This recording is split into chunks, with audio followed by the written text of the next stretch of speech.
You always own the option of having no opinion. What if I told you that the most powerful way to deal with arrogant people isn't by overpowering them, proving them wrong, or matching their ego, but by staying calm, silent, and choosing your words with precision? You've been there. Someone talks down to you, interrupts you, tries to assert dominance in subtle ways, and in that moment your mind races. Should I respond? Should I defend myself? Should I put them in their place? Stoicism offers a different path, a smarter one, not loud, not aggressive, but deeply unsettling to those who rely on arrogance for control. The Stoics understood something most people still miss today. Real power lies in emotional mastery, not emotional reaction. When you stop feeding arrogance with attention, it collapses on itself. In this video, you'll learn 10 powerful Stoic phrases, simple, calm, and razor-sharp, that instantly disarm arrogant people without escalating conflict or sacrificing your dignity. These are not insults. They are not comebacks. They are psychological tools rooted in ancient Stoic wisdom and timeless human nature. Watch this video till the very end, because the final phrases are the most subtle and the most devastating. Master them, and you'll never feel intimidated, disrespected, or mentally cornered again. Number 1, you may be right. At first glance, this phrase feels small, almost dismissive, too soft. Your ego might even resist it because you've been conditioned to believe that power comes from proving, correcting, winning. But Stoicism teaches you something radically different. Real power comes from not needing to win every exchange. Wrote, "It is the privilege of a man to love even those who stumble." When you say you may be right, you are not surrendering your position. You are stepping out of a pointless battlefield altogether. And that is what disarms arrogance. Arrogant people feed on resistance. They need friction. They need you to push back so they can push harder. This phrase denies them that fuel. When you say you may be right, you are practicing voluntary non-attachment. You are showing that your identity is not welded to being correct. Epictetus warned, if you wish to improve, be content to appear clueless or stupid in extraneous matters. Read that again. He's not telling you to be clueless. He's telling you to stop tying your worth to external validation. Arrogance collapses in the presence of someone who doesn't need approval, dominance, or applause. The phrase works because it communicates something unspoken but unmistakable. I am not threatened by your certainty. And that quiet confidence rattles people more than confrontation ever could. Notice what happens internally when you use this phrase. Your body relaxes, your breathing slows, you step back into control of yourself. Stoicism is never about controlling others, it's about ruling your inner world. Seneca said, the greatest remedy for anger is delay. You may be right creates that delay. It interrupts the automatic urge to defend, argue, or posture. And in that pause, you reclaim authority over your emotions. You stop reacting. You start choosing. That alone puts you in a higher position than anyone driven by ego. Here's the paradox you need to understand. Saying you may be right doesn't mean the other person is right. It means you're no longer invested in proving them wrong. You're allowing space for uncertainty. And uncertainty is terrifying for arrogant people because their identity depends on certainty. They speak in absolutes. You respond with calm openness. They escalate. You remain grounded. That imbalance shifts the power dynamic immediately. Not because you outplayed them, but because you refuse to play at all. You must practice this deliberately, not as a tactic but as a discipline. The Stoics trained themselves daily to loosen their grip on ego, reminded himself, I may be mistaken. Imagine the emperor of Rome writing that to himself. That humility was not weakness, it was armor. When you adopt the same mindset, arrogance loses its leverage over you. You no longer feel compelled to correct every falsehood or challenge every inflated claim. You become selective with your energy. And selection is strength. To internalize this phrase, begin with a simple exercise. Each day, notice moments when your instinct is to interrupt, correct, or assert superiority, even silently. Instead of acting on that impulse, repeat internally, "You may be right." Not out loud at first, just inside your mind. Feel the release. Feel how quickly the tension dissolves. This is how you retrain yourself to respond instead of react. Over time, you'll find it easier to say the words aloud calmly, without edge or sarcasm. Tone matters. This phrase only works when it's delivered without bitterness. Say it as a statement of inner stability, not passive aggression. Another practice: journal at the end of the day. Ask yourself one question: where did my need to be right cost me peace today? You'll start seeing patterns. You'll realize how often ego disguises itself as principle or logic. The Stoics were ruthless about exposing these illusions within themselves. You should be too, because every time you let go of the need to dominate a conversation, you strengthen your self-command. Remember, Stoicism is not about silencing yourself. It's about choosing when your voice truly matters. "You may be right" is not retreat, it's strategic restraint. It signals that your confidence is internal, not dependent on external agreement. And that kind of confidence is rare. People feel it immediately. They may not like it, but they will sense it. Arrogance can't coexist with someone who is calm, centered, and unattached. Make this phrase part of your identity. Use it not just with others, but with yourself. When your own mind spirals into rigid certainty, whisper it inwardly. You may be right or you may not. Either way, your peace doesn't depend on it. That is Stoic power. Quiet, grounded, unshakable. Number 2, I don't need to prove myself. On the surface, it sounds simple, almost too simple. But if you sit with it for a moment, you'll realize this sentence carries the quiet force of a mountain. It doesn't argue. It doesn't explain. It doesn't compete. It stands. And when you truly embody it, arrogant people lose their power over you without you lifting a finger. Wrote, "Waste no more time arguing what a good man should be. Be one." That single line captures the soul of this phrase. You don't need to perform goodness, intelligence, dominance, or worth. You don't need applause as proof of value. The moment you feel compelled to prove yourself, you've already handed control to someone else. You've allowed their opinion to sit in judgment over your inner world. Stoicism teaches you to reclaim that authority. Arrogant people thrive on reaction. They provoke, posture, interrupt, exaggerate, dismiss. Not because they are strong, but because they are starving. They need resistance so they can push against it. They need validation so they can feel solid. When you say, internally and externally, "I don't need to prove myself," you deny them their fuel. You don't oppose them. You don't submit either. You simply step out of the game entirely. And nothing unsettles arrogance more than irrelevance. This phrase isn't about arrogance of your own.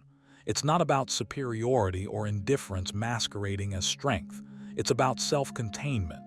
Epictetus put it plainly: "If you want to improve, be content to be thought foolish and stupid." Read that again. He wasn't saying you are foolish. He was saying your peace is worth more than your reputation. The need to prove yourself is a form of bondage. The absence of that need is freedom. You've been conditioned, subtly and constantly, to explain yourself, to justify your choices, to defend your boundaries, to present credentials for your worth. Stoicism asks you to pause and question that impulse. Who are you trying to convince? And why do they deserve that effort? When you no longer feel the urge to prove, you start moving differently. Your words slow down. Your reactions soften. Your presence deepens. Silence stops feeling like weakness and starts feeling like strength. "I don't need to prove myself" disarms arrogance because it removes the battlefield. There's no argument to win, no hierarchy to climb, no contest to dominate. Arrogant people are often trapped in comparison. Stoics refuse that trap. Seneca warned, "He who is brave is free." Bravery here doesn't look loud. It looks like restraint. It looks like choosing not to perform when performance is expected. It looks like knowing who you are without needing witnesses. This phrase also rewires how you relate to yourself. Every time you resist the urge to justify, to seek approval, you strengthen an inner muscle. You begin to trust your own judgment. You stop outsourcing your self-respect. You stop measuring your worth by how well you're perceived. That's not withdrawal from the world. That's grounding yourself so deeply that the world can't shake you. There's a calm confidence that emerges when you live this way, not the kind that announces itself, the kind that settles into your posture, your tone, your timing. You stop rushing to speak. You stop correcting people who misunderstand you. You stop chasing clarity from those committed to confusion. And paradoxically, this makes your words carry more weight, not less. People sense when someone isn't trying to impress them. It creates gravity. But this mindset doesn't arrive overnight. It's trained, practiced, chosen repeatedly, especially in moments when your ego flares up and demands recognition. That's where Stoic discipline comes in. Reminded himself daily, you have power over your mind, not outside events.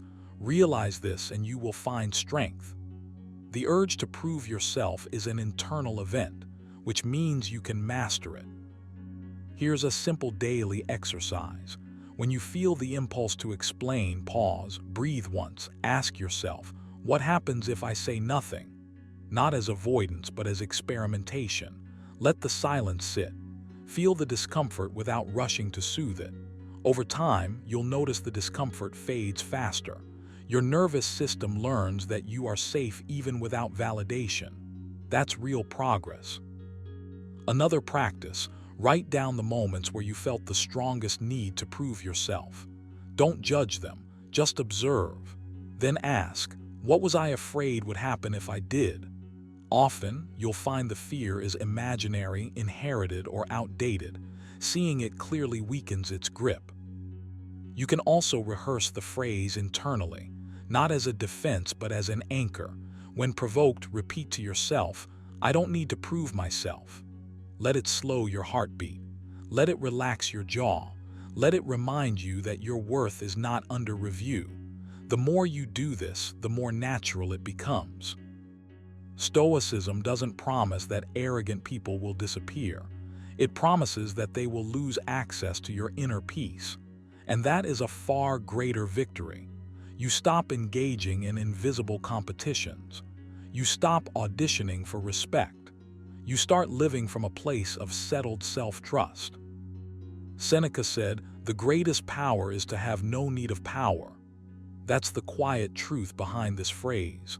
When you don't need to prove yourself, you don't need to dominate, impress, or outshine. You simply are. And in that state, arrogance has nothing to push against. So take this phrase seriously, not as a line to say, but as a principle to live. Practice withholding explanation. Practice letting misunderstanding exist. Practice choosing inner approval over outer applause. You'll notice a shift, subtle at first, then unmistakable. Your energy stays with you. Your dignity becomes unshakable. And without confrontation, without noise, without effort, you disarm arrogance at its root. Start today. The next time your ego leans forward, lean back instead. The next time you want to prove, choose to be. That's Stoic strength. Number 3, that's your perspective. At first glance, it sounds simple, almost casual, but when spoken with calm clarity, it carries a quiet authority that arrogant people struggle to penetrate. This phrase does something powerful without force. It refuses the trap of argument. It declines the invitation to wrestle egos. And most importantly, it places you firmly back in control of your inner state. You're no longer reacting. You're choosing. Epictetus warned you long ago that it is not things themselves that disturb people, but their judgments about things. When you say, that's your perspective, you're acknowledging exactly that. You're recognizing that what's being presented to you is not absolute truth, but a personal interpretation, filtered through biases, emotions, insecurities, and assumptions. And you don't have to carry it. Arrogant people feed on resistance. They want your tension, your justification, your emotional energy. They want you to defend yourself so they can feel superior. But this phrase starves them. You're not agreeing. You're not disagreeing. You're simply numbing reality. You're drawing a clean boundary between what belongs to them and what belongs to you. Wrote, choose not to be harmed and you won't feel harmed. Don't feel harmed and you haven't been. This is exactly what happens when you adopt this phrase as a habit. You stop internalizing opinions that were never meant to guide your life. You stop letting someone else's certainty shake your calm. Notice how this phrase shifts your posture internally. You're no longer shrinking or bracing yourself. You're standing still, grounded, observant.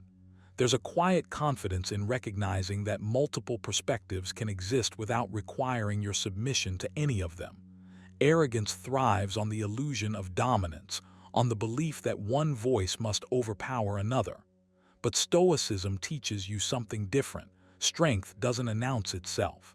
It doesn't argue unnecessarily. Seneca said, "The greatest power is to be unassailable."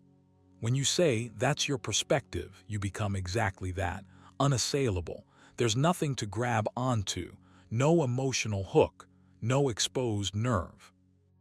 This phrase also trains you in a deeper Stoic discipline, separating judgment from identity. When someone speaks arrogantly, they often present their view as unquestionable truth. If you absorb it, you begin to doubt yourself. If you fight it, you become entangled. But when you calmly label it as perspective, you step outside the emotional fog. You're practicing what the Stoics called assent, deciding which impressions deserve your acceptance. Not every opinion earns a seat in your mind. You are allowed to observe without absorbing. You are allowed to hear without carrying. This is not passivity, it's discernment. Say it slowly in your mind, that's your perspective. Feel the space it creates. It gives you room to breathe, room to think, room to remain composed. Arrogant people hate space because space removes their leverage. They rely on urgency, pressure, and emotional imbalance. You're learning to deny them all three. And the more you practice this, the more natural it becomes. You stop feeling the need to explain yourself. You stop chasing validation. You stop proving. As Epictetus reminded you, if you want to improve, be content to be thought foolish and stupid. You don't need to win the moment. You need to preserve your character. There's another layer here, and it's subtle. When you say this phrase with sincerity, not sarcasm, you're also practicing humility. You're acknowledging that perspectives exist without declaring yourself superior. That's what makes it so disarming. Arrogance expects either submission or resistance. Calm acknowledgement confuses it. You're not inflating yourself. You're not diminishing them. You're simply standing in your own center. This is the kind of confidence that doesn't seek applause. It's inward-facing, stable, quiet, and incredibly hard to shake. Now let's turn this into a habit rather than a clever line. Start by training your awareness. Each day, notice how often opinions are presented as facts by others and by your own mind. When you catch one, pause. Silently say, "That's a perspective." Do this especially with thoughts that trigger irritation or self-doubt. You're practicing mental distance.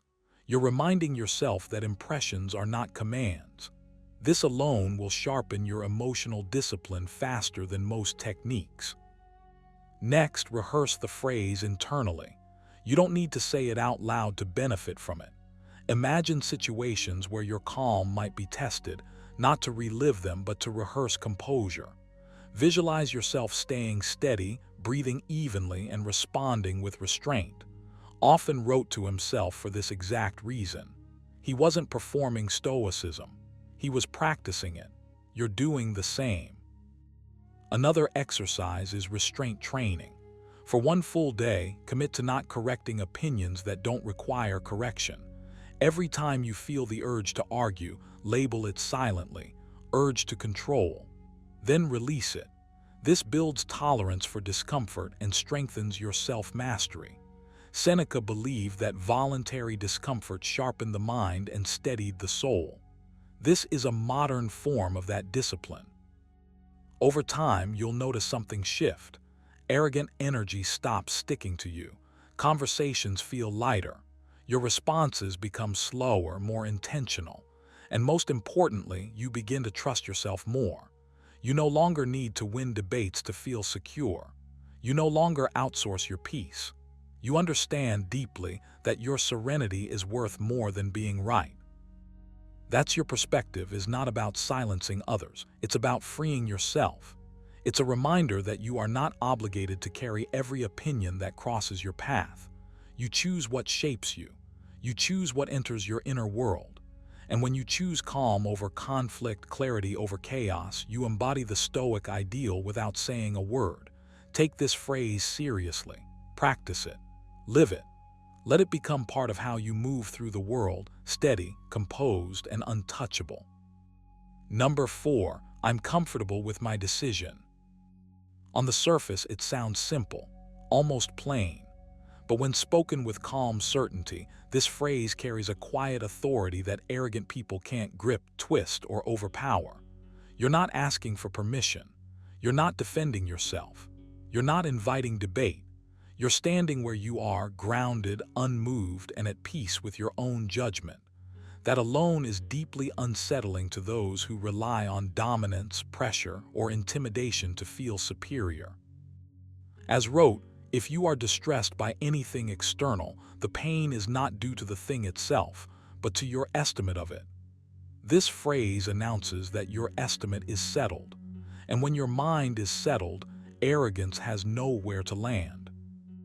When you say you're comfortable with your decision, you're practicing one of the most difficult Stoic disciplines, refusing to outsource your inner authority. Arrogant people thrive on doubt. They sense hesitation the way a predator senses imbalance.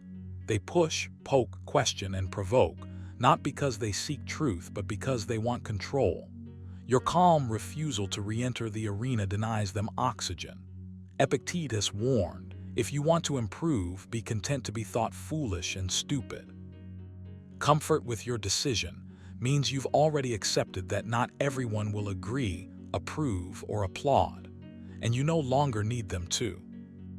Notice how this phrase doesn't attack, it doesn't explain, it doesn't justify, it simply closes the loop. That's why it disarms. Arrogance expects resistance or submission. It's prepared to argue or dominate. What it's not prepared for is quiet finality. You're not saying you're right. You're not saying they're wrong. You're saying your inner court has already ruled. That composure reflects what Seneca called true strength. He is powerful who has himself in his own power. You're demonstrating self-possession, and self-possession is intimidating to anyone who depends on external leverage. This phrase also trains you to detach from the need to be understood. That's a subtle but life-changing shift. You may feel the pull to explain yourself, to lay out reasons, to make your logic airtight so no one can challenge it. But Stoicism reminds you that clarity of conscience matters more than clarity of argument. Advised, never explain yourself. Your friends don't need it, and your enemies won't believe it. When you're comfortable with your decision, you stop performing your life for an audience. You act from principle, not applause. There's a deeper layer here too. Saying this phrase isn't about stubbornness, it's about alignment. You've weighed your values, you've listened inwardly, you've chosen deliberately. That's why you can stand calmly afterward. Arrogant people often mistake volume for certainty. They speak loudly because they are unsure. Your quiet certainty exposes that contrast without ever pointing it out. And that's why it works. As Epictetus put it, don't explain your philosophy, embody it. This phrase is embodiment. To make this phrase truly yours, you need to build the inner structure that supports it. Comfort doesn't appear out of nowhere. It's cultivated. One practical exercise is daily voluntary stillness. Sit quietly for a few minutes each day and review one decision you've made, not to judge it, but to reaffirm it. Ask yourself whether it aligns with your values, not whether it pleased others. If it does, let your mind rest there. This trains your nervous system to associate decision-making with calm, instead of anxiety. Another exercise is what the Stoics called but applied inwardly. Before making decisions, briefly imagine that others will disagree, criticize, or mock. Then decide anyway from principle. When those reactions actually occur, your mind recognizes them as familiar, already accepted. Comfort follows naturally. You're no longer startled by opposition. You anticipated it, and you chose your path regardless. You can also practice silent repetition. When you feel the urge to explain yourself internally, repeat the phrase in your mind, "I'm comfortable with my decision." Let it become an anchor, not a shield, not a weapon, an anchor. Over time, this repetition rewires your reflexes. Instead of reacting outwardly, you settle inwardly. That's Stoic mastery in motion. It's important to understand that comfort doesn't mean emotional numbness. It means emotional sovereignty. You still feel, you still care, but you're no longer dragged around by the opinions of those who confuse dominance with wisdom. Seneca reminded us, "No man is free who is not master of himself." Every time you choose comfort over compulsion, you reclaim a piece of that freedom. As you continue using this phrase, you'll notice something subtle shift. Arrogant people lose interest. They can't escalate. They can't hook you into endless back and forth. Your calm becomes a mirror they don't want to look into. And more importantly, your self-respect grows. You begin trusting yourself more deeply, not because you're always right, but because you're honest with your own reasoning. So adopt this phrase as a practice, not a performance. Let it be backed by reflection, values, and restraint. Say it when your mind is clear, not heated. Say it slowly, not defensively. And even when you don't say it out loud, let it shape your posture, your tone, your stillness. Captured it perfectly. The happiness of your life depends upon the quality of your thoughts. Comfort with your decision is the outward sign of inner order. Build that order, protect it, and arrogance will dissolve on its own, without a single argument spoken. Number 5, I won't engage in this. At first glance, it sounds simple, almost too simple.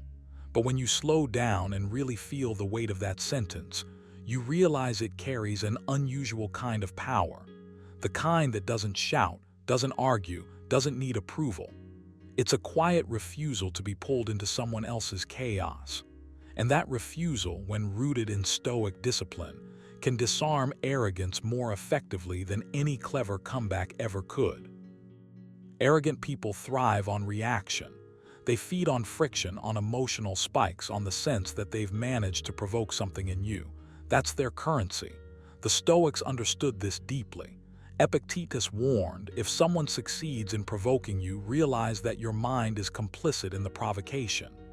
When you say, "I won't engage in this," you're doing more than ending a conversation. You're reclaiming ownership of your inner state. You're declaring that your attention, your emotions, your mental energy are not available for misuse. And that declaration shifts the entire dynamic. This phrase works because it's not defensive. You're not explaining yourself. You're not justifying your boundary. You're not asking for permission. You're stating a decision. Wrote, "You always own the option of having no opinion." Engagement is a choice, not an obligation. Arrogant people assume you owe them a response, a reaction, a submission to their frame. This phrase quietly dismantles that assumption. It denies them the stage they believe they deserve. What makes "I won't engage in this" especially powerful is that it aligns with the Stoic principle of focusing only on what is within your control. You can't control someone else's ego, tone, or intent, but you can control whether you participate. Seneca said, "No one can hurt you without your consent." Engagement is often that consent. When you withdraw it, the power structure collapses. There's nothing left for arrogance to push against. Notice how this phrase protects your dignity. You're not lowering yourself to match their energy. You're not trying to dominate or win. You're stepping out entirely. That's why it feels unsettling to arrogant people. They expect opposition or submission, never indifference grounded in self-command. Your calm refusal exposes the emptiness of their performance. Now here's the deeper layer most people miss.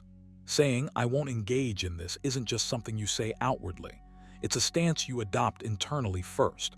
Before it ever leaves your mouth, it becomes a decision in your mind.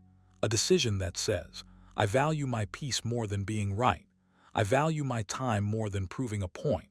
I value my self-respect more than temporary emotional release." This internal alignment is what gives the phrase its force. Without that alignment, the words feel hollow. With it, they become immovable. The Stoics trained themselves daily to pause before reacting, to create space between stimulus and response. This phrase lives in that space. It's the verbal expression of restraint. And restraint, contrary to modern belief, is not weakness, it's mastery. Reminded himself, the best revenge is not to be like your enemy. When you refuse to engage, you're refusing to mirror arrogance back to itself. You're choosing a higher altitude. There's also something deeply liberating about realizing you don't have to attend every argument you're invited to. You don't have to correct every misconception. You don't have to defend your worth. Arrogant people often bait you into debates not to seek truth, but to assert dominance. When you disengage, you deny them that illusion of superiority, and you do it without hostility. This is why the phrase must be delivered, internally and externally, with calm finality. Not anger, not sarcasm, just certainty. Stoicism teaches that emotional excess is a sign of misplaced judgment. So when you adopt this phrase, you're practicing emotional economy. You're conserving energy for things that actually matter. And over time, that habit reshapes how others perceive you. People sense when someone is unmovable, not because they are rigid, but because they are grounded. To make this principle part of who you are, you need practice. Start with a daily mental rehearsal. Each morning, remind yourself, I am not required to engage with disrespect, provocation, or ego. Visualize yourself choosing silence, choosing withdrawal, choosing composure. This is straight from Stoic premeditation, anticipating challenges before they arrive so you're not caught off guard. Another exercise is emotional labeling. When you feel the urge to engage, silently name what's happening. This is irritation. This is ego. This is the desire to win. By numbing it, you weaken its grip. Epictetus taught that emotions are judgments, not facts. Once you see them clearly, you're free to choose differently. You can also practice voluntary disengagement in low-stakes moments. Not everything requires your input. Train yourself to let conversations end without resolution. Let silence do the work. This builds the muscle of non-attachment. Over time, saying, "I won't engage in this," becomes less of a strategy and more of a natural response. The real transformation happens when you realize this phrase isn't about the other person at all. It's about you. It's about refusing to outsource your emotional regulation. It's about living in accordance with reason, not impulse. Stoicism was never about suppressing emotion. It was about governing it. And this phrase is a clear expression of that governance. Remember what wrote in his private journal.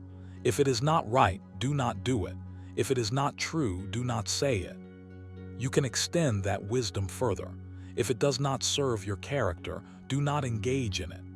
Every time you choose restraint, you reinforce your identity as someone who cannot be easily shaken.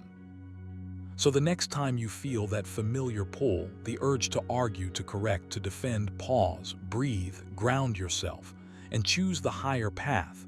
Say it if you need to, or simply live it. I won't engage in this. Not out of fear, not out of avoidance, but out of strength, out of self-respect, out of Stoic clarity. Number 6, think whatever you like. On the surface, it sounds dismissive, almost careless. But in the hands of someone grounded in Stoic discipline, this phrase is anything but weak. It is quiet authority. It is emotional sovereignty. It is the moment you stop wrestling with arrogance and step out of the arena entirely. and that is precisely why it disarms. You need to understand this first. Arrogant people feed on reaction. They crave resistance, correction, explanation, defense. They want you to prove something to them, to yourself, to the room. The moment you feel the urge to justify, you've already handed them leverage. Epictetus warned you about this long ago when he said, "If anyone tells you that a certain person speaks ill of you, do not make excuses about what is said of you, but answer, 'He was ignorant of my other faults, else he would not have mentioned these alone.'" The Stoic response is not correction. It is detachment. Think whatever you like is not resignation. It is refusal. You are refusing to participate in a game that offers no reward.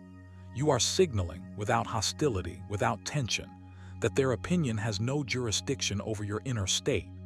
Wrote, "I have often wondered how it is that every man loves himself more than all the rest of men, but yet sets less value on his own opinion of himself than on the opinion of others." When you say this phrase and mean it, you reverse that mistake. You choose self-command over social approval. Say it calmly, not sharply, not sarcastically. Calm is essential. Calm communicates that you are not overwhelmed, not threatened, not scrambling for control. Calm tells the other person that their arrogance has failed to land. You are not rejecting them. You are rejecting the need to manage their perception. And that distinction is powerful. This phrase works because it draws a boundary without drawing a line in the sand. There is no escalation, no argument to win, no ego to defend. You are simply stepping back into yourself. Seneca put it perfectly, "He who is brave is free." Freedom here means freedom from the compulsion to correct every wrong thought spoken aloud. Freedom from the reflex to explain yourself to someone who isn't listening anyway. You must also understand what this phrase is not. It is not passive-aggressive silence. It is not bitterness disguised as calm. It is not emotional shutdown. Stoicism is not about suppressing emotion, it's about governing it. When you say think whatever you like, you are actively choosing where your energy goes. You are practicing selective engagement. That is maturity. Arrogant people often mistake silence or non-engagement for weakness. Let them. That misunderstanding is part of their blindness. As reminded himself, begin the morning by saying to thyself, "I shall meet with busybody, the ungrateful, arrogant, deceitful, envious, unsocial." The Stoic does not expect fairness from the arrogant. He expects predictability, and he prepares his responses accordingly. Notice something subtle about this phrase. It gives the other person total freedom. You are not trying to control their thoughts. You are not trying to convert them. You are releasing them from your concern. And paradoxically, that freedom often unsettles them. When someone expects resistance and receives indifference, the script breaks. The power dynamic shifts, not because you seized control, but because you relinquished the need for it. Now you must practice this internally before you ever say it aloud. The real work is not the phrase. The real work is becoming someone who no longer needs to be understood by everyone. Epictetus said, "If you want to improve, be content to be thought foolish and stupid." That sentence cuts deep because it confronts your attachment to image.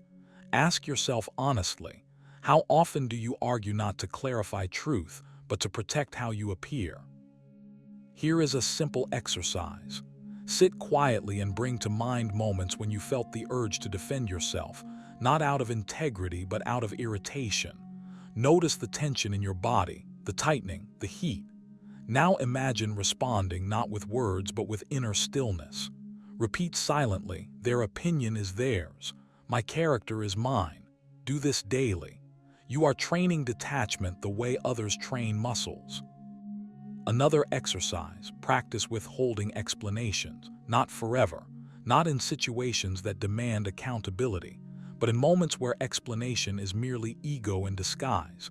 When the impulse arises, pause, breathe. Let the impulse pass without action. You will feel discomfort at first. That discomfort is the ego losing its grip. Stay with it. Seneca warned, "No man is more unhappy than he who never faces adversity, for he is not permitted to prove himself." This is your quiet adversity. Face it. Over time, think whatever you like becomes less something you say and more something you embody. Your tone changes. Your posture softens. Your need to dominate conversations fades. You begin to speak less but with more weight. And when you do choose to engage, it is intentional, not reactive. That is Stoic strength. Remember, arrogance is loud because it is insecure. It needs mirrors. You are not required to be one. When you stop reflecting arrogance back to its source, it has nothing to work with. The encounter ends, not with victory or defeat, but with clarity. So adopt this phrase, but earn it. Let it arise from discipline, not indifference, from self-respect, not avoidance. Let it be backed by daily practice, by reflection, by restraint. And when you finally say it, softly, evenly, without edge, know that you are not dismissing another person. You are affirming yourself. As wrote, you have power over your mind, not outside events. Realize this and you will find strength. This phrase is that realization, spoken aloud. Number 7, I hear you. 3 simple words, quiet, unimpressive on the surface, and yet when spoken with presence, they can disarm arrogance more effectively than any clever comeback ever could. You don't say them to agree. You don't say them to submit. You say them because you are grounded enough to listen without surrendering your center. And that is precisely why they work. Arrogance feeds on resistance. It feeds on emotional reaction, on interruption, on the subtle signal that someone else has managed to disturb your inner balance. The Stoics understood this deeply. Epictetus reminded us, it is not things themselves that disturb us, but our judgments about them. When you say, I hear you, you refuse to rush into judgment. You pause. You create space. You show that their words have reached your ears, but not your nervous system. And that distinction matters more than most people realize. When you speak those words, you are practicing a form of inner sovereignty. You are saying, without saying it, you do not control my emotional tempo. There is no argument embedded in the phrase, no defense, no offense, just acknowledgement. And acknowledgement is unsettling to arrogance because it removes the battlefield. There is nothing to push against, no ego to wrestle, no hook to grab onto. You remain still while they exhaust themselves. Wrote, be like the rock that the waves keep crashing over. It stands unmoved and the raging of the sea falls still around it. I hear you is that rock in verbal form. You're not absorbing the blow. You're not deflecting it aggressively either. You're letting it pass through without resistance. That calm presence forces the other person to confront themselves because suddenly there is no opponent to dominate. Notice how different this is from silence alone. Silence can feel cold, ambiguous, or even hostile, but I hear you is warm without being weak. It signals awareness without compliance. It communicates that you are engaged, but not entangled. And this is crucial. Stoicism was never about withdrawal from life. It was about participation without enslavement, about being in the arena without letting the arena inside you. Arrogant people often speak to be seen, not to be understood. They talk to assert, not to connect. When you respond with I hear you, you quietly flip the dynamic. You deny them the emotional payoff they expect. There's no escalation, no shrinking either, just calm recognition. Seneca warned, anger, if not restrained, is frequently more hurtful to us than the injury that provokes it. By choosing acknowledgement over reaction, you protect yourself first. The disarming effect is simply the byproduct. This phrase also trains you. Every time you say it, you are practicing restraint. You are choosing mastery over impulse. And that is a habit worth cultivating. You don't need to dominate every exchange. You don't need to prove intelligence, strength, or moral superiority. The need to prove is often the first sign of inner imbalance. When you say, I hear you, you demonstrate that you are already complete. there is nothing to defend.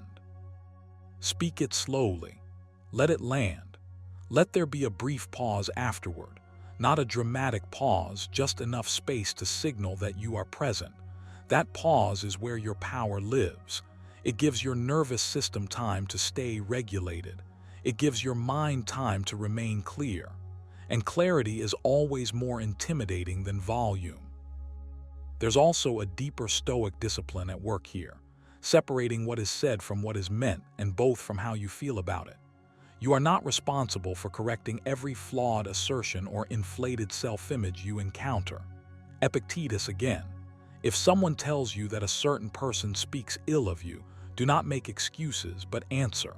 He was ignorant of my other faults, else he would not have mentioned these alone. That same spirit lives inside, I hear you. You acknowledge the sound without absorbing the story. To make this phrase part of who you are, you must rehearse it internally before you ever speak it aloud. Begin with a simple daily practice. When you feel the urge to interrupt, mentally or verbally, pause and silently say, I hear this. Notice what happens inside you. Notice how the urgency to react softens. This is training. You are conditioning yourself to respond from choice rather than reflex. Another exercise, write the phrase, I hear you at the top of a page, then underneath it write what it does not mean. It does not mean agreement, it does not mean surrender, it does not mean approval.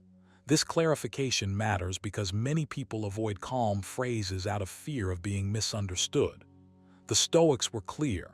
Your intent is yours, others' interpretations are not. Act according to virtue, not perception. You can also practice pairing this phrase with steady breathing. Inhale slowly through the nose, exhale longer than the inhale, then speak. This aligns your body with your words. Arrogance often tries to rush you, to pull you into its rhythm. Refuse that rhythm. Set your own. Calmness is contagious when it is real. Over time, you'll notice something shift. Conversations become shorter, tension dissolves faster, and most importantly, you walk away intact. That is the true victory. Not winning an argument, but preserving your inner order. Said, the best revenge is to be unlike him who performed the injury. When you respond to arrogance with grounded acknowledgement, you are doing exactly that. So take this phrase seriously, not as a tactic, but as a discipline. Use it to remind yourself that your worth is not negotiated in conversation, that your peace does not require permission. Say it with calm eyes, relaxed shoulders, and a steady voice. Say it because you are listening to them, yes, but more importantly to yourself. You hear them, and you remain unmoved. Number 8, let's agree to disagree. On the surface, it sounds simple, almost casual. But when you say it with intention, with inner firmness, it becomes one of the most powerful phrases you can use against arrogance. Not because it wins the argument, but because it refuses to participate in the ego battle at all. And that is exactly what disarms arrogant people. They thrive on resistance. They feed on engagement.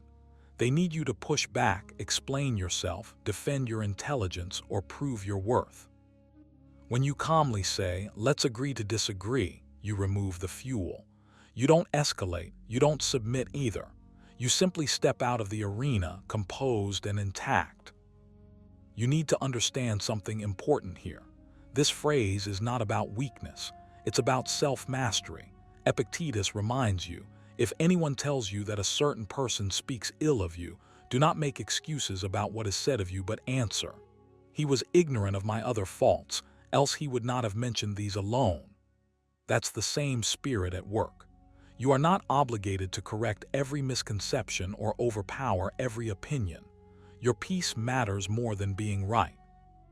When arrogance meets calm detachment, it loses its grip. There is nothing to grab onto. Arrogant people often mistake disagreement for a challenge. In their mind, differing views means someone must be conquered. When you say, let's agree to disagree, you quietly deny them that narrative. You're saying without saying it, I don't need your validation and I don't need to dominate you either. That balance is unsettling to them. They expect friction. They expect you to argue harder, raise your voice, sharpen your logic. Instead, you offer closure, and closure is powerful. You're not conceding defeat. You're choosing sovereignty. Wrote, you always own the option of having no opinion. Let that sink in. No opinion doesn't mean no intelligence. It means you decide where your energy goes. When you use this phrase, you're exercising that option. You're showing that your sense of self isn't tied to convincing others. That kind of inner independence is rare, and it's felt immediately. Now here's the subtle part most people miss. The effectiveness of "let's agree to disagree" doesn't come from the words alone. It comes from your tone, your packing, your inner state. If you say it with irritation, it sounds dismissive. If you say it defensively, it sounds like retreat. But when you say it calmly, slowly, without urgency, it lands differently. It communicates confidence without aggression. It tells the other person that the conversation has reached its natural end, and you are at peace with that. You're also setting a boundary, a quiet one, a dignified one. Seneca said, "No one can provoke you unless you allow it." This phrase is you not allowing it. You're deciding that further discussion will not improve your life, your clarity, or your character. That decision alone puts you in a position of strength. Arrogant people are deeply uncomfortable with boundaries they can't cross. They don't know how to react when someone doesn't react. There's also a deeper Stoic lesson here about control. You cannot control what others think, believe, or insist on. Trying to do so only entangles you in frustration, but you can control how much access they have to your emotional space. "Let's agree to disagree" is a clean exit. No explanation required, no justification needed. And that lack of explanation is exactly what makes it powerful. You're not asking for permission to disengage. You're simply disengaging. This phrase also trains you. Every time you use it sincerely, you reinforce a habit of restraint. You practice pausing instead of reacting. You choose composure over compulsion. Over time, this rewires how you approach conflict. You stop seeing disagreement as something that threatens your identity. You start seeing it as neutral information that doesn't require action. That shift alone can change how people perceive you. Calm people are often assumed to be confident. And confidence, especially quiet confidence, naturally disarms arrogance.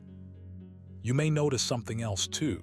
When you stop over-explaining yourself, your words gain weight. Arrogant people tend to talk a lot. They fill space. When you don't compete for airtime, your silence becomes noticeable. "Let's agree to disagree," followed by a calm presence, creates a contrast.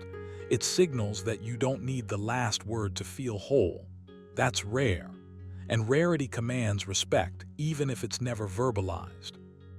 To make this phrase part of who you are, you need to practice it internally first. Here's a simple exercise. When you feel the urge to correct, to argue, or to prove something, pause, take one slow breath. Then say to yourself, "I don't need to win this." Notice what happens in your body. The tension eases. Your thoughts slow down. That internal version of the phrase is just as important as the spoken one. Another exercise is mental rehearsal. Visualize situations where opinions clash. Instead of imagining sharp comebacks or long explanations, imagine yourself calmly saying, "Let's agree to disagree," and then mentally stepping back. Not walking away in anger, just standing firm, relaxed, unbothered. The Stoics believed in preparing the mind in advance. This is a modern version of that. You're training your nervous system to choose calm over chaos. You can also journal on this.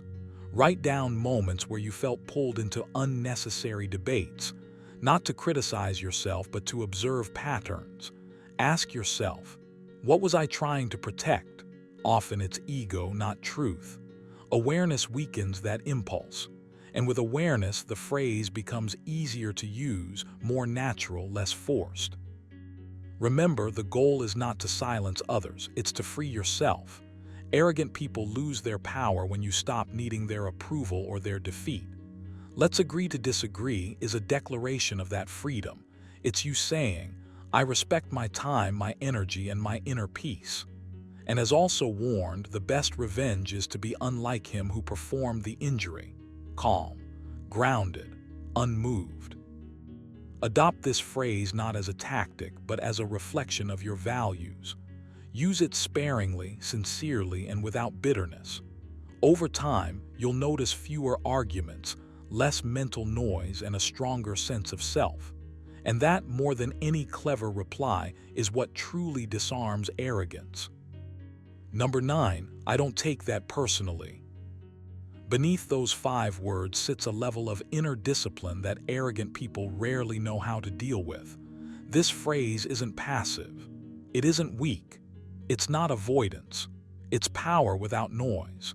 And when you learn to say it and mean it, you stop handing over control of your inner world to people who thrive on provocation. Arrogance feeds on reaction. It survives on your emotional investment. The raised eyebrow, the tightened jaw, the need to defend, explain, or correct. The Stoics understood this deeply. Wrote, choose not to be harmed and you won't feel harmed. Don't feel harmed and you haven't been. That's not denial, that's sovereignty. When you say, I don't take that personally, you're practicing exactly that. You're choosing not to internalize someone else's disorder. Most people take things personally by default. A comment becomes an insult. A tone becomes an attack. A careless remark turns into a story about your worth, and arrogant people know this. They poke, belittle, posture, and exaggerate because they expect you to absorb it. When you don't, the game collapses. You're no longer playing on their field. You're standing on your own ground, calm, unmovable, and uninterested in their need to feel superior. This phrase works because it separates identity from opinion. You're saying, without hostility, what you just said belongs to you, not to me. Epictetus was relentless on this point. If someone succeeds in provoking you, realize that your mind is complicit in the provocation. That line should sit with you, because every time you take something personally, you're silently agreeing that someone else gets to decide how you feel about yourself. I don't take that personally is you withdrawing that permission. And here's the part most people miss. This phrase isn't meant to be performative. It's not a clever comeback. If you say it while still boiling inside, arrogant people will sense it. The real work happens before the words ever leave your mouth. You train yourself to pause, to notice the impulse to react, to watch the ego flare up and then soften. That pause is where your power grows. That's where you stop being predictable. Stoicism doesn't ask you to become numb. It asks you to become selective. Seneca said, "We suffer more often in imagination than in reality." Arrogance thrives in that imagination, where you replay words, assign intent, and build meaning that was never yours to carry. When you stop taking things personally, you shrink that imaginary suffering. You return to what you can control: your judgment, your response, your direction. Saying, "I don't take that personally," also quietly exposes arrogance for what it is: insecurity dressed up as confidence. Truly secure people don't need to diminish others. They don't need to dominate conversations or assert superiority. Arrogance is usually a mask, and when you refuse to react, the mask slips. Not because you attacked it, but because you didn't feed it. This phrase keeps you emotionally economical. You stop spending energy where there's no return. You stop carrying conversations long after they've ended. You stop explaining yourself to people who were never trying to understand. Instead, you conserve your attention for what actually matters: your values, your craft, your growth. Reminded himself daily, the best revenge is not to be like your enemy. Not taking things personally is exactly that. You refuse to mirror their pettiness, their insecurity, their hunger for validation. Now this takes practice. Your nervous system is used to reacting. Your mind is trained to defend, so start small. One practical exercise is mental labeling. When you feel triggered, silently say, "That's their opinion, not my identity." Don't argue with it. Just observe the sensation and let it pass. Another exercise is negative visualization, a Stoic favorite. Before entering challenging interactions, remind yourself that arrogance may show up. Prepare your response in advance. Not the words, but the state: calm, grounded, unrushed. You can also practice voluntary silence. When arrogance tries to pull you into a reaction, do nothing. Feel how uncomfortable that urge to respond can be. Stay with it. That discomfort is temporary, but the self-control you build from it compounds. Over time, you'll notice something shift. Fewer things get under your skin. Fewer people have access to your emotions. You become harder to manipulate, not because you're closed off, but because you're anchored.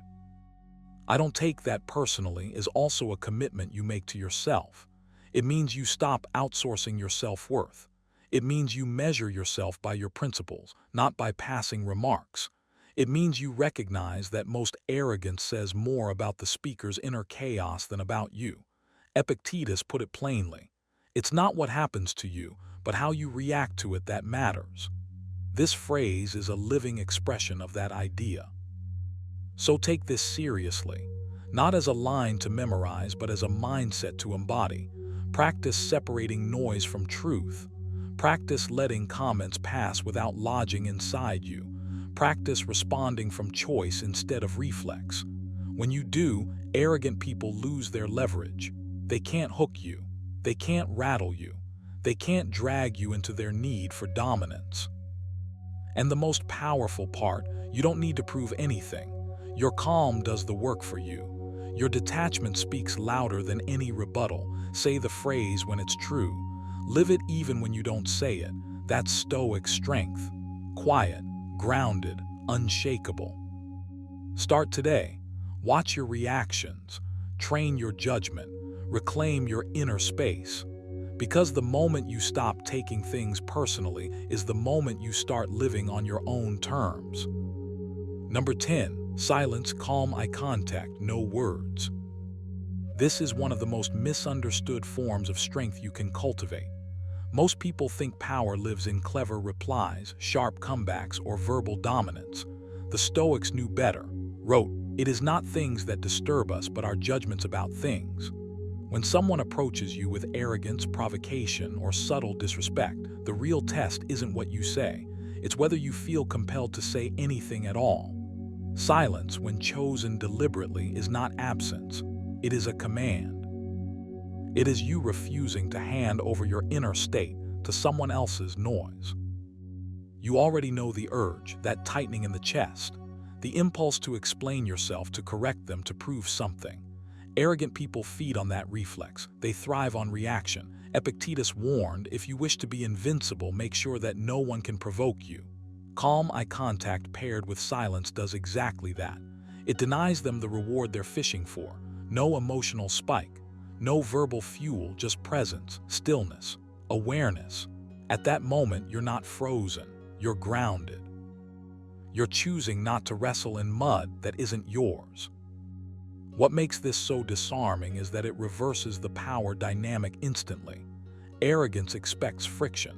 It anticipates resistance, justification, or submission. Silence offers none of those. When you hold eye contact calmly, without tension, without hostility, you're signaling something subtle but profound. I am not moved. Seneca put it plainly, the greatest remedy for anger is delay. Silence is delay refined into discipline. It gives you space. It keeps your dignity intact. And it quietly exposes the insecurity behind arrogance without you lifting a finger. This isn't about intimidation. It's about self-mastery. There's a difference. Intimidation is outward force. Self-mastery is inward stability. When you stay silent and steady, you're practicing what the Stoics called ruling the inner citadel. You're choosing reason over impulse. You're reminding yourself that your worth doesn't require announcement or defense. Arrogant behavior often tries to pull you into comparison, hierarchy, or dominance games. Silence steps outside the game entirely. And paradoxically, that's what wins. You may notice something interesting when you practice this. The discomfort shifts. At first, it's yours. You feel the itch to speak. But if you hold steady, the discomfort migrates. It lands on them. Humans are wired to interpret silence. When you don't fill the space, others start projecting into it. Calm eye contact magnifies that effect. You're not glaring, you're not challenging, you're simply present, observing, unrushed. That presence alone often communicates more authority than paragraphs of words ever could. The Stoics repeatedly emphasized that you should only invest energy where it aligns with virtue. Reminded himself, waste no more time arguing what a good man should be. Be one. Silence is often the most virtuous response because it refuses to participate in pettiness, ego contests, or emotional chaos. It keeps your mind clean, it preserves your time, and it trains you to respond instead of react. That distinction matters. Reaction is automatic, response is chosen. This doesn't mean you never speak. It means you speak when your words add value, not when they serve your ego. Silence becomes a filter. Before words leave your mouth, they pass through calm, through intention, through clarity. When you're silent by choice, you're telling yourself, I don't need to win this moment to win my life. That mindset alone weakens the grip arrogant people try to establish over you. There's also a deeper internal shift happening here. Silence teaches you to tolerate tension without escaping it. Many people talk to relieve discomfort, not to communicate the truth. By staying silent, you train your nervous system to stay regulated under pressure. This is Stoic resilience in action. Epictetus advised, first say to yourself what you would be, and then do what you have to do. If the person you aim to be is composed, grounded, and sovereign over your reactions, silence becomes a daily practice, not a trick. To integrate this into your life, you need to train it deliberately. Start with awareness. Notice how often you feel the urge to speak just to fill space or defend an image of yourself. Don't judge it, just observe. That observation alone creates distance. Next, practice controlled stillness. When you feel provoked, soften your face. Relax your jaw, let your shoulders drop. Breathe slowly through your nose. Then hold gentle eye contact. Not starring, not avoiding, just a present. Count 3 slow breaths before deciding whether words are necessary. Most of the time, they won't be. Another exercise is reflective restraint. At the end of the day, revisit moments where silence could have served you better. Ask yourself, was my response guided by reason or impulse? Did this daily in his private writings? This isn't self-criticism. It's calibration. Over time, you'll notice that silence becomes less effortful. It stops feeling like suppression and starts feeling like choice. You can also practice intentional silence in low-stakes moments. Not every pause needs a reply. Let gaps exist. Let conversations breathe. This conditions you to see silence not as awkwardness but as neutrality, as space, as strength. Seneca wrote, "He who knows how to be silent is close to the gods." Silence reconnects you to your center. From that center, arrogance loses its power to hook you. Remember, the goal is not to dominate others, it's to dominate yourself. When you master silence with calm eye contact, you stop outsourcing your emotional control. You reclaim your authority. You move through the world less reactive, less entangled, more deliberate. Arrogant people may still exist. They may still posture, but they no longer disturb your inner weather, and that is real freedom. So the next time you're tempted to speak just to assert, correct, or defend, pause. Let silence do the work. Let your presence speak before your mouth ever does. Practice it daily. Sharpen it patiently. This is not weakness disguised as calm. This is strength refined into stillness. Before you go, remember this. The Stoics never tried to dominate others, they mastered themselves. The moment you stop reacting to arrogance with ego, explanations, or emotional heat, you take back control. Power doesn't shout, it doesn't argue, it doesn't need approval. It stands calm, grounded, and unshaken. Every phrase you heard today is more than a response, it's a mirror. A mirror that exposes insecurity without cruelty. that ends tension without conflict, and that leaves you standing tall without ever raising your voice. When you choose composure over confrontation, you don't just disarm arrogant people, you elevate yourself above the game entirely. So the next time someone tests you, remember this lesson. Your silence, your restraint, your measured words, they are weapons sharper than any insult. Use them wisely. If this video resonated with you, take a moment to reflect on which phrase you'll carry into your next interaction, and start applying it today. If you want more Stoic lessons that sharpen your mind, strengthen your presence, and teach you how to move through the world with quiet confidence, like the video, subscribe to the channel and stay with us. Because the strongest person in the room is always the